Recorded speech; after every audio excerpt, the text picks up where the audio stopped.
Halo semuanya, hello everyone, welcome back to this channel, English with Rutnaya, still with me, Miss Rutna.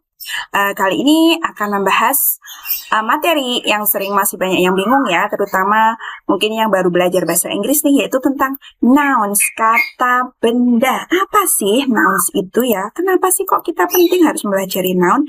Penting sekali ya, karena ini biasanya itu nanti dipakai untuk subjek kalimat. Kalau kita mau bikin kalimat dalam bahasa Inggris, biasanya subjeknya itu berupa kata benda. Kalau kita nggak tahu jenisnya dan pengertian setidaknya maksud dari kata benda, maka kita akan bingung ya, tentunya terutama nanti yang saat pemilihan kata kerjanya, karena dalam bahasa Inggris itu benda itu biasanya ada yang singular, tunggal, dan ada yang jamak. Nah, kata benda sendiri itu apa? Yang biasa kalian sudah dengar ya, kalau kita belajar bahasa Indonesia itu kata benda biasanya ada nama orang, tempat, atau sesuatu ya. Dan kata benda itu secara umum dibagi menjadi dua dalam bahasa Inggris itu ya, kata benda yang bisa dihitung, count noun, dan kata benda yang tidak bisa dihitung, non-count noun. Mungkin ada juga yang bilangnya countable noun, non-countable noun ya. Nah, sebenarnya nama-nama ini cukup membingungkan kan ya, karena semua benda itu pastinya dapat dihitung ya, bisa dihitung.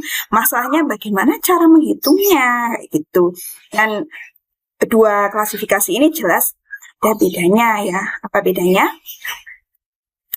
Kata benda yang dapat dihitung, count noun, itu bentuknya ada dua, yaitu tunggal dan jamak. Ya, ingat-ingat ya, ada dua bentuk yang bisa tunggal dan jamak.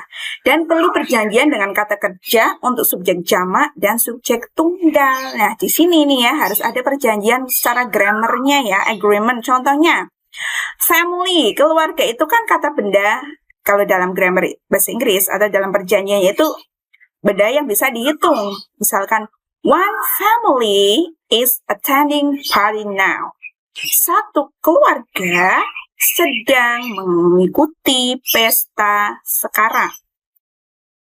Nah, kalau ada dua keluarga, two families are. Nah, di sini pakainya are. Kalau tadi satu pakainya is, dianggapnya itu it kata gantinya, maka to be-nya harus pakai is. Two families itu dianggapnya jamak, they ya, makanya pakainya are. Nah, inilah namanya yang tadi perjanjian dengan kata kerja untuk subjek jamak dan subjek tunggal. Nah, ini pentingnya kita harus tahu kata benda untuk seperti ini saat menyusun kalimat. Saat pemilihan verb atau to be-nya, biar kita tidak bingung ya. Two families are meeting privately there. Dua keluarga sedang mengadakan pertemuan secara privat di sana. Nah, itu ya. Contoh kegunaan kenapa sih kalau kita harus tahu kata benda gitu. Sekarang untuk yang non-count noun, yaitu hanya memiliki bentuk tunggal ya, nggak ada jamaknya, hanya memiliki bentuk tunggal. Nah, sorry, ini saya coret dulu. Hanya memiliki bentuk tunggal ya, tidak punya jamak. Hanya berlaku untuk perjanjian dengan kata kerja bentuk tunggal. Nah, cuma ada kata kerjanya nanti yang untuk subjeknya bentuk tunggal. Contohnya, contoh benda yang tidak bisa dihitung itu contohnya nama-nama bahasa, kemudian kata kerja bentuk verb ing atau gerund, dan juga pembentukan kata kerja dari kata sifat gitu ya. English is my favorite language. Kalau language, bahasa itu malahan kata benda yang bisa dihitung. Nah, nanti jenisnya apa saja, nanti akan jelaskan lebih detail untuk video berikutnya ya.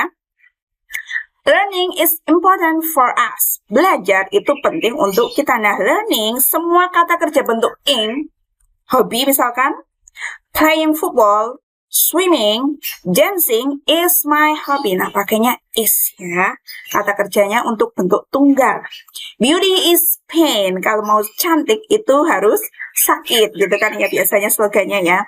Nah, ini beberapa contoh kata kerja yang kata benda yang tidak bisa dihitung atau non-count. Nah, itulah ya pentingnya kenapa kita harus tahu mana kata kerja yang bisa, mana kata benda yang bisa dihitung, dan mana kata benda yang tidak bisa dihitung. Oke? Begitu saja. Semoga semakin paham ya. See you in the next video. Bye-bye.